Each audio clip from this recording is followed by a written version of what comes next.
Welcome into Vandy on SI. I'm Joey Dwyer with Dylan Tovitz for our long-awaited basketball season preview.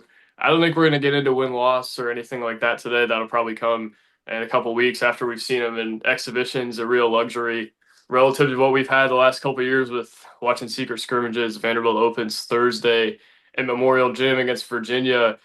Dylan, an exciting time of year though. Got back from SEC Media Day yesterday in Birmingham. I don't know that we learned a whole lot, but you could tell a confident group. And obviously, Mark Byington putting a lot of emphasis on the returners. You can catch all our coverage at Vandy on SI. First, though, we're going to talk expectations for this group. And to me, it's kind of hard to tell. I think they're going to be high variance in a lot of ways. I think they're deeper. I think they have better shooting and obviously have more size, but again, you don't have a Jason Edwards, you don't have a Jalen Carey. Going to change the dynamic of the roster a lot. Tyler Nickel told me he thinks they're more balanced, things along those lines. But really, Dylan, I think kind of hard to predict where this team ends. I had them ninth. Not sure really where they end up. They could go farther in the tournament than what they do in the regular season. Could be vice versa. Interesting makeup for this team and Mark Byington in year two. Yeah, absolutely, Joey. And I'd agree with you that this team is high variance. There's a very definitely a wide range of outcomes we could get here because to your point, they are a very different team. And, they are, I think, pretty clearly a better team than they were last year. Maybe they're not as, top heavy with those guys like, Jason Edwards, who goes out there and averages 18, 19 points a game. And, AJ Hogard, who's like your big name, even if he didn't perform kind of the way fans expected him to. But I think overall, this team is certainly better. And I think they're getting, some recognition for that. Obviously, they were 11th in the media poll, which maybe wasn't the recognition, but we've talked about their Ken Palm ranking being really high. And I think the general internal expectation as well as external expectation is that this, should be a tournament team this year, Joey. But yeah, we're gonna, I think, get into a little bit of specifically the rotation projection. I know you have some thoughts there, Joey, so I'll swing it back to you. But that's kind of my general expectation for the team for sure. Yeah, before we get into that, I want to go a little more general before I'll hit that in a second. But I look at it, Dylan, I don't know that Mark Byington will say this because I don't think he wants to drag last year's team through the mud or anything. I think this year is really the first time you're going to start to see Mark Byington's scheme. Really, obviously they played fast last year. They did things like that, but I talked to Tyler Nickel yesterday, and it's like, man, a lot more closeouts, a lot more size, a lot more versatility. I think Byington doesn't want someone like Jason Edwards running the show all Yeah. the time. I don't think that's how they want to play, and I think he had to play that way last year, as we have talked about before. They had to get AJ Hogard and Jason Edwards to accelerate the build. There was no way they were going to win in year one if they didn't do that. Now, I don't think they want a player like that necessarily. Obviously, they take a talented guy like that, but they're not going to run their offense through one guy. Tyler Harris, some people think is their best guy. I think he's going to come off the bench, to be honest with you. Tyler Nickel, I don't think is a standout superstar. Neither is Devin McLaughlin. Nickel described him as an elite role player rather than kind of a star, and I think that's probably an accurate descriptor. So I guess just before I say the rotation and kind of my thoughts there, I look at it and say, Dylan, they're gonna play differently than they did last year. They're gonna have Jalen Washington popping out, shooting threes. McLaughlin's gonna play the four. Nichols gonna play the three. And it's not gonna be, hey Jason, go get a shot. It's gonna be, let's put Frankie Collins in a pick and roll, have him get downhill, and we'll see what Tyler Nickel can do off a closeout, or what Tyler Harris can do off a closeout, or maybe what Jalen Washington can do off the pop. It's not going to be as conventional, I think, as it was last year. I think it's a lot more analytically sound the way they want to play this year rather than last year. And again, that's what they want to do, and it's going to be more high variance. That's why they're in Ken Palm the way they are. Those they built this roster off of a love of analytics and a love of size and versatility.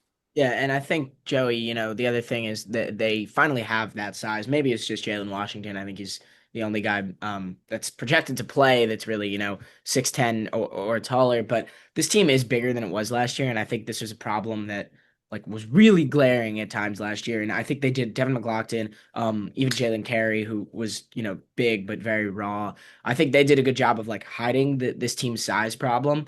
But you could tell that was something they always had to constantly think about. It was about, how can we get Chris Magnon flying in to grab boards? Because if it's a, one-on-one guy and he's 6'11" and McLaughlin's 6'8", then you're not going to win that rebounding battle. And I think having Washington and having a little more size this year is going to pay huge dividends. And to your point, Joey, they are a lot more versatile. It does feel like, there's very few one-dimensional players on this team.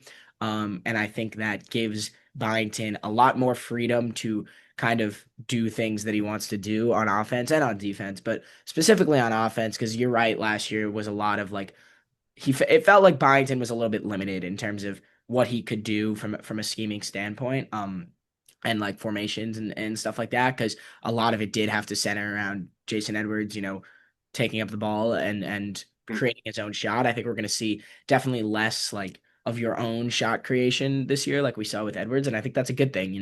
There's going to be a lot of ball movement, a lot of pick and pop, like you mentioned, and I think they're in a good spot. Again, it's why this team is high variance because last year it felt like, their floor was maybe a little bit higher because you knew Edwards was going to go out there and at least, be like a star, even for those games that he didn't shoot well. Like he was going to be the center of attention and you kind of knew what you were getting. Like this is a team where you really don't know what you're getting any day, like day in and day out. And maybe someone will emerge as an Edwards type player at some point this season, but at least going in, it really does feel like one of those more well-rounded, one of the more honestly well-rounded teams in the country. And I think that will certainly pay dividends. Obviously, not having your Jason Edwards is going to maybe hurt a little bit in specific situations as well. But I think Byington is, to your point, Joey, originally, this is like the kind of team he wanted to build, as Mhm. opposed to the Edwards Hogard heavy team. And I think, having those key guys back, the leaders in Tyler Nickel and Devin McLaughlin, who really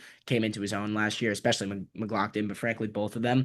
McLaughlin's a guy who really excelled on the wing as well at points last season, and he really couldn't stay there, especially when Jalen Carey was out of the rotation because they needed him in the post for any chance to grab rebounds over these SEC teams. And now it's just going to be a lot more, spreading the floor, getting out in transition, and I think they're set up to really, really have a Mark Byington led team this year.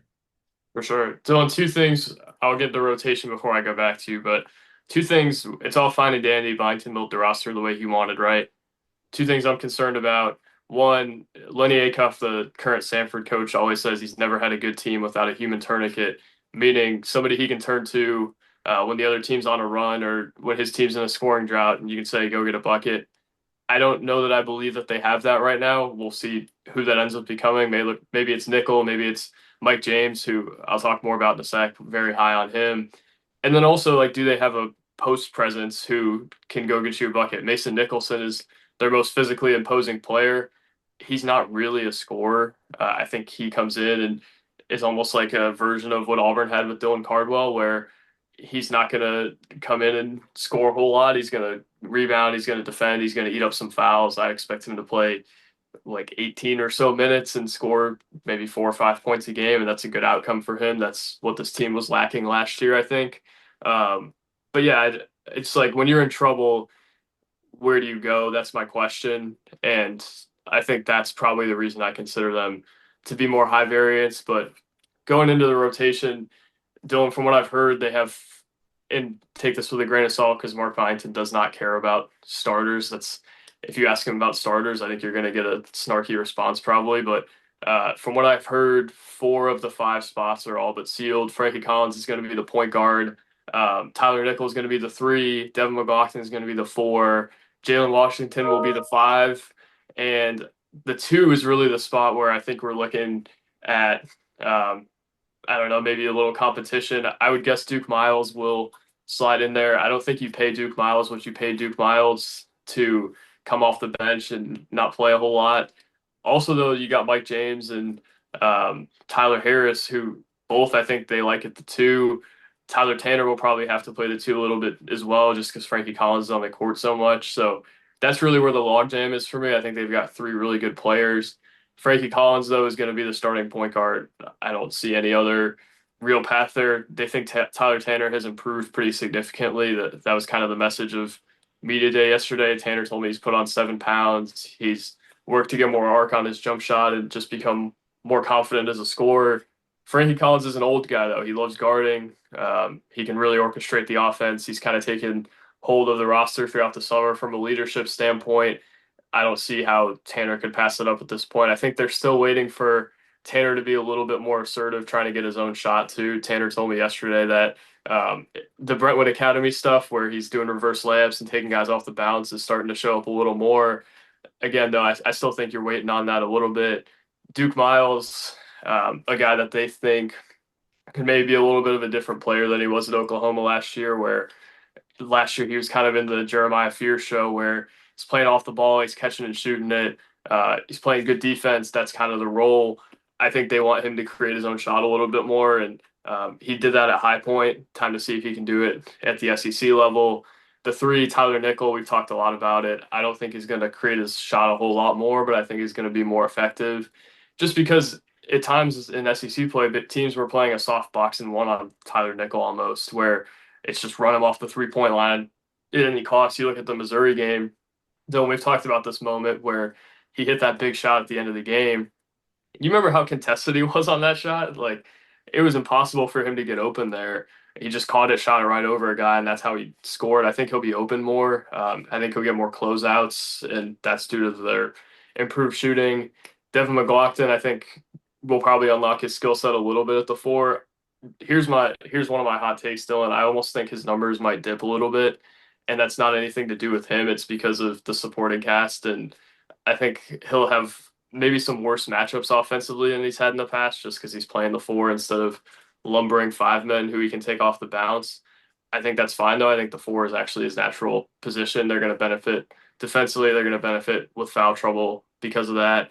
And then Jalen Washington, I think the cat is out of the bag here that he's going to shoot it a lot, and he's not going to be the back to the basket guy that I think a lot of North Carolina fans and the North Carolina staff expect him to be. He's really a stretch five in a lot of ways in Vanderbilt's eyes. And I got my hands on a workout that he had over the summer back home. Dylan, he's working out like a small forward where he's dribbling between cones and he's taking off the bounce threes. I don't expect that, but expect him to be more of a true stretch five.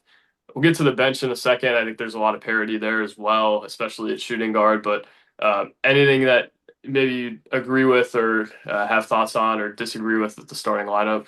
Yeah, for sure. I think the first thing to mention is, I think the starters are becoming pretty clear, but especially at that two, like it doesn't necessarily mean a ton who's starting. And I know you mentioned this, Joey, but you think about last year and guys like, Jason Edwards is their best player pretty clearly, and he didn't even start a lot of games, especially towards the beginning Mhm. of the season. So the way Byington works, and this is usually how college basketball works more so than the NBA, but especially, with a Byington team, I think he cares much less about who is starting. So don't necessarily take, the Mhm. starters scrimmage on Thursday, A, to mean that those are going to be the guys come the start of the regular season, but B, that like that necessarily reflects a like totem pole of his ladder of trust. Right.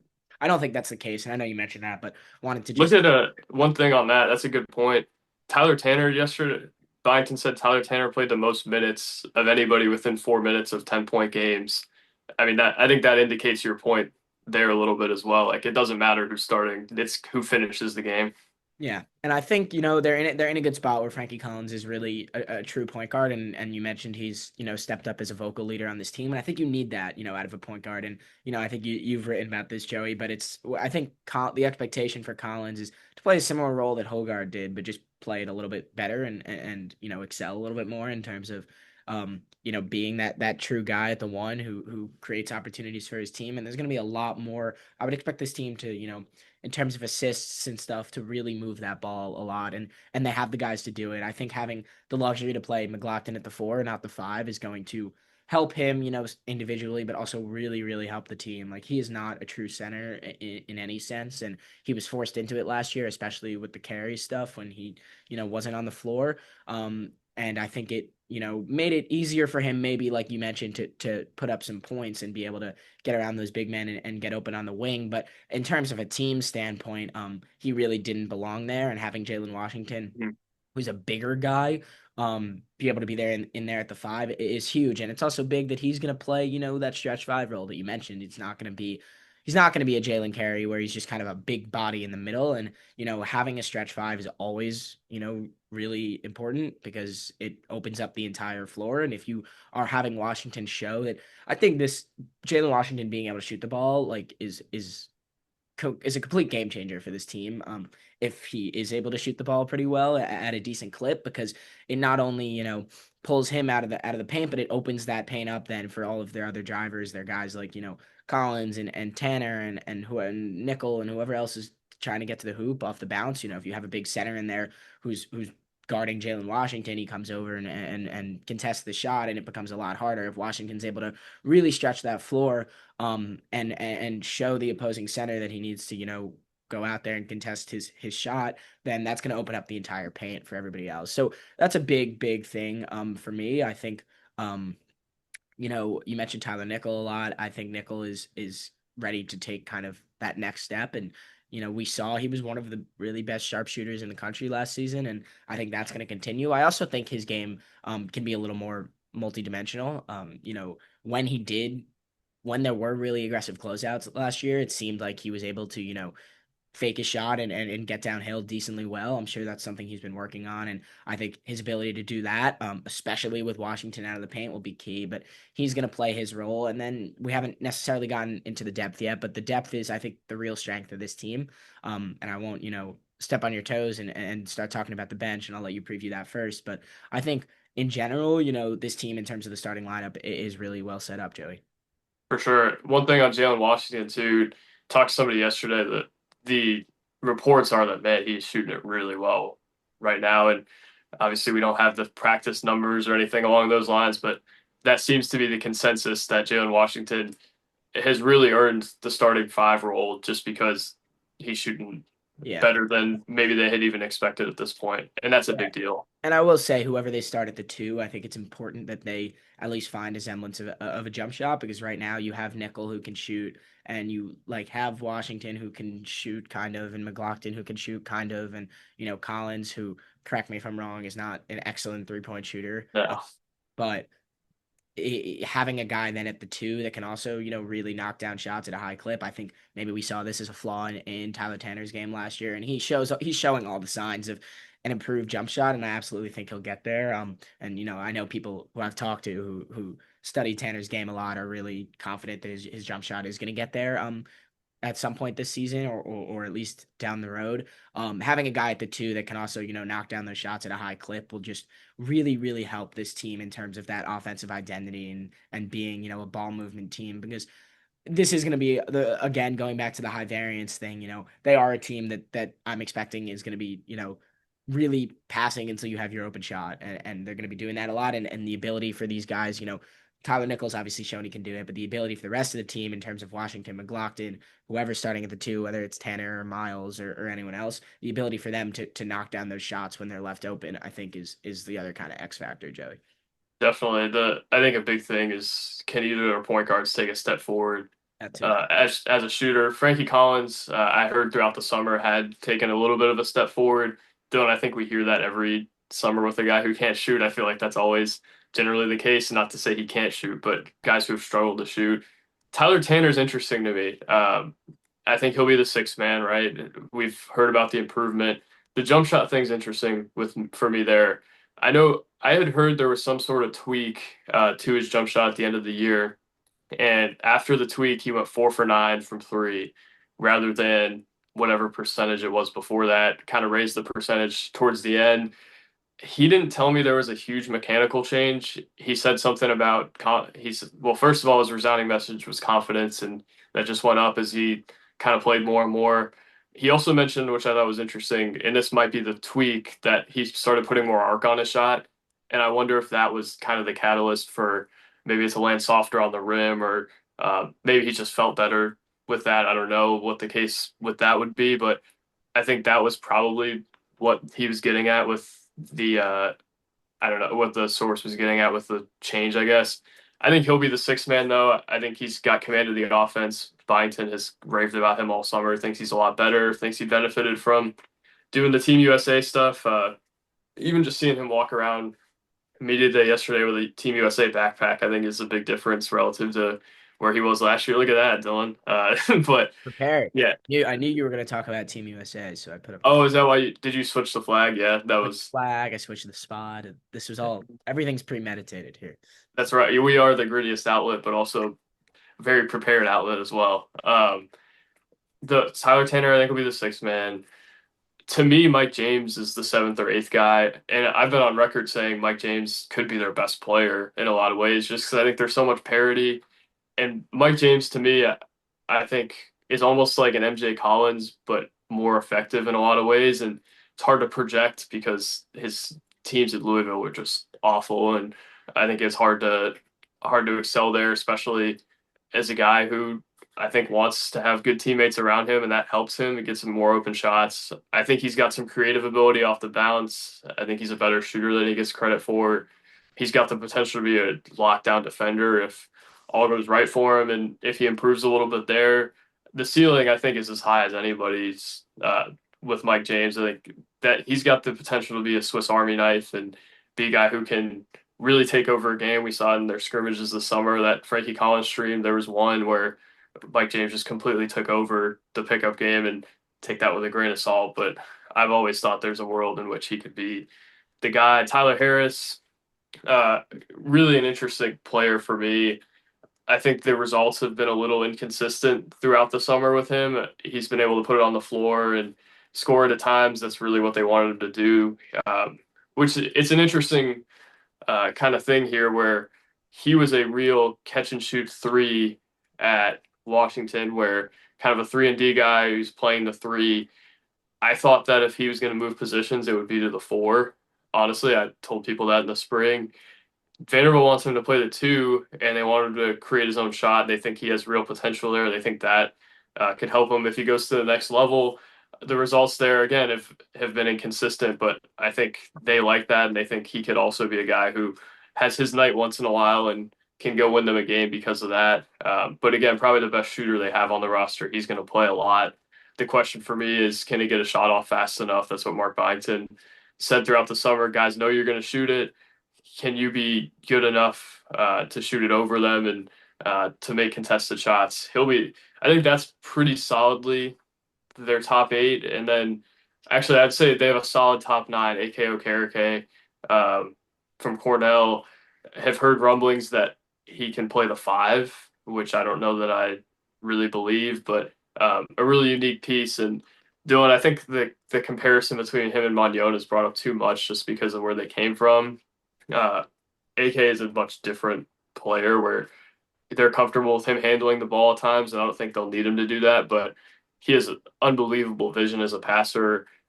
I don't know that he's as natural of a scorer as Harris or James is, but I think he can do it. I think the big thing for him is, can he improve as a perimeter shooter? If he can, then he can play basically any position for this Vanderbilt team. If he can't, then you're limited in how you can use him a little bit. I think he's maybe my biggest wild card at this point because I think he's a really talented player, and I think they'll find a way for him to play. Dylan, I don't know if you remember this though, like Chris Magnon really didn't find his role till late February. I think that could almost be the case for AK as well, where you're just kind of waiting for it to click for him and him to find his spot. And then 10, I think Mason Nicholson is decidedly the 10. We talked about him earlier. Probably 18 minutes a game, bruiser, rebound, foul, block some shots. Their most physical player lost a lot of weight, so he could kind of play in this up tempo system.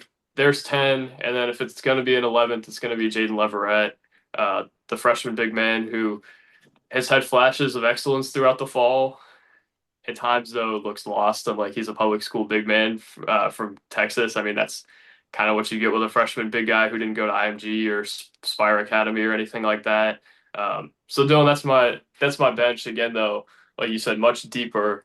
But I guess we just wanted to prime people on kind of what to expect on Thursday, just with their rotation and things along those lines before they get out there for real. Yeah, for sure. And, lot to unpack there. I think you nailed most of it. They are definitely very well set up in, I think, the backcourt, excuse me, with Tanner, off the bench, as well as James. And I think, those are two guys that really could be starting and I think maybe would be starting in another fit in another kind of situation. I think I'm definitely a little bit more skeptical about that depth in the front court, but I'm glad you mentioned those two guys in terms of Okereke who can really, play anywhere. And I think he will be that kind of guy. I definitely would love to not have to use him at the five. And I think that's why Mason Nicholson is going to be really important. He was definitely, I think he's certainly a key to this team because when Jalen Washington's not out there, you're gonna need a big guy. You're gonna need someone down there to go get your rebounds, block your shots, and protect the paint. And if Washington, is not that necessarily rim protector in a key spot because he's stretching the floor so much, and I don't know exactly how strong his interior defense was at UNC, but having a guy like Nicholson who can go out there and really guard that paint from the better scorers off the bounce in the SEC, I think is going to be really important. So key guy there. I like that you talked about Okereke because I agree that he's one of the better players on this team in terms of maybe raw talent and physicality and all that stuff and athleticism. But it's just about going out there, like you said, finding his role and executing. And I think they're in a good spot. That depth is a lot better than last year's. I think these names that we're talking about again in the 6, 7, 8, spot in the rotation. Definitely, I would say that's the biggest improvement. And these are all guys who I think you're confident out there to go out and make a difference on the floor. And I think again, you saw last year that Byington really wants it to be blurry between his starters and his backups. And Mhm. you saw like a guy like Grant Huffman like playing a lot, and like it was if Yeah. you watched the game and didn't watch who started, like you would have no idea who started if you watched it from like 3 minutes in. And I Hmm. you know maybe that is a Mark Byington strategy, and I would say he made it work last year, but he has the personnel this year to make it work even better, and make it work even more naturally. So I think that's definitely something that we should expect. And I think the starting rotation will be fluid. I think the rotation in general will be fluid, but having, those guys at the positions there on the bench is going to be really important, as well as, I think Byington is confident and fans should be confident in any of those guys to step up in case of an injury, someone in the starting rotation. And there are also guys, that you mentioned behind the backups that I think could serve, viably in a bench role as well, Joey. So a lot to like about the depth. It's hard to predict. There's again, we've talked a lot about this high variance thing. There are a lot of guys in there that are high variance, and can we have no idea who's going to emerge, who can emerge. And they're in a good spot though for sure in terms of depth of the team, and I think they're in a really good like cohesive place in terms of how the team is going to operate, Joey. And now it's just about execution from here. Yeah, I think they're going to play 10, and they're probably going to play more on Thursday night just to kind of see what they have with Chandler Bang and Jalen Dean Vines. But I would expect that they're going to play 10 and maybe play 11 in a non-conference game and eat up some fouls with Leverett. I want to clarify the AK Okereke thing. I think he's probably their fifth option at the five.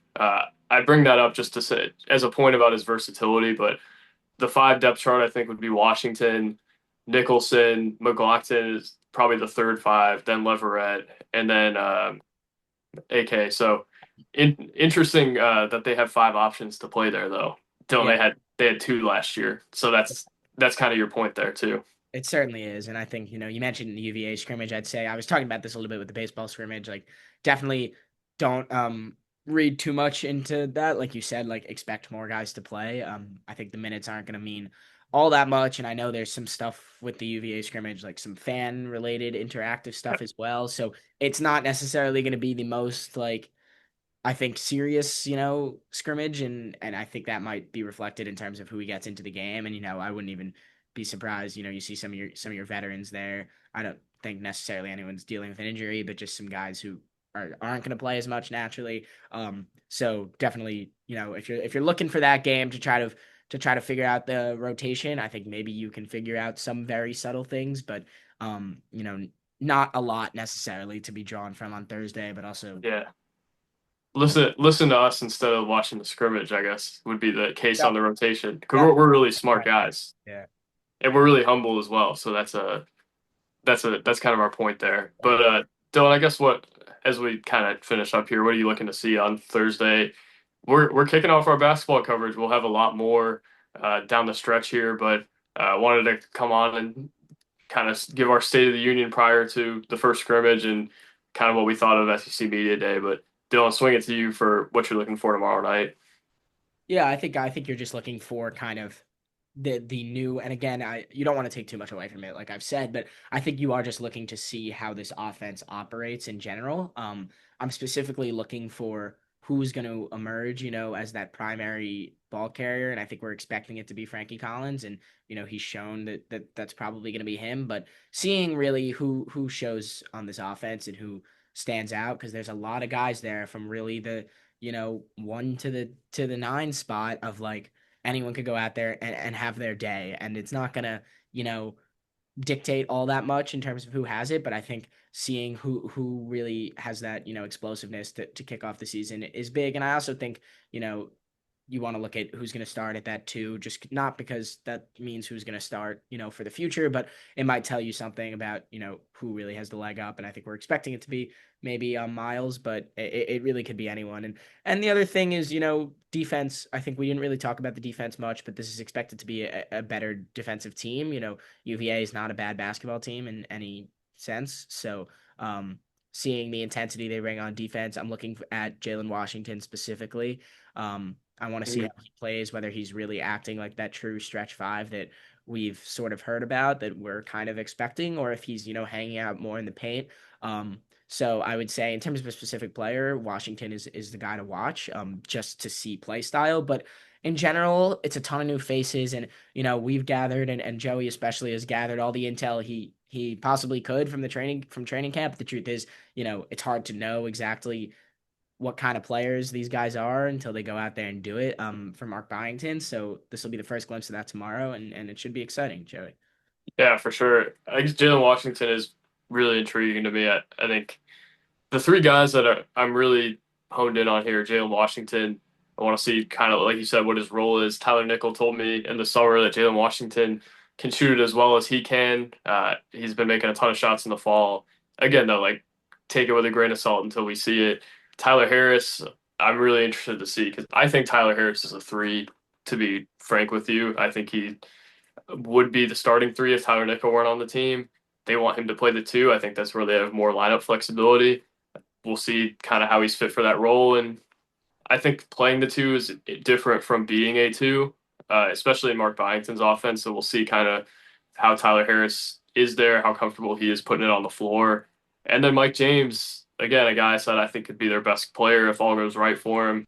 I've kind of tabled it from I think Mike James could be their best player to if all goes right for Mike James, he could be their best player. But yeah, I mean, he could be a real piece for them, and I'm interested to see what his role is, and also AK Okereke and how he's used, what position he plays. I'm kind of in the dark there on what exactly they're going to do with him. Byington's going to toy with a ton of lineups tomorrow. Interested to see though how far along are they with playing how he wants to play. UVA is probably going to press a lot. Ryan Odom said a couple days ago on Field of 68 that they want to keep the same style they had at VCU and press basically the whole game. And I think when you say that, it doesn't always show up, especially at the Power Five level. But we'll see, Dylan. Really interesting scrimmage tomorrow. Graham and I will be there to cover it. We'll have a rapid reaction after, and then you'll be at baseball on Friday. We'll all be at football on Saturday. What a 3 day span for Vanderbilt Big sports. We week. get to look at everybody. Absolutely. Big week. But for now, I'm Joey Dwyer. He's Dylan Tovitz. We'll talk to you tomorrow night. Dylan will probably talk to you on Friday night. Probably him and Graham will talk to you, and then we'll talk to you again on Saturday. You're going to be real sick of us by Saturday night or Sunday. Thank you guys for watching, though. God bless. We'll talk soon. Peace.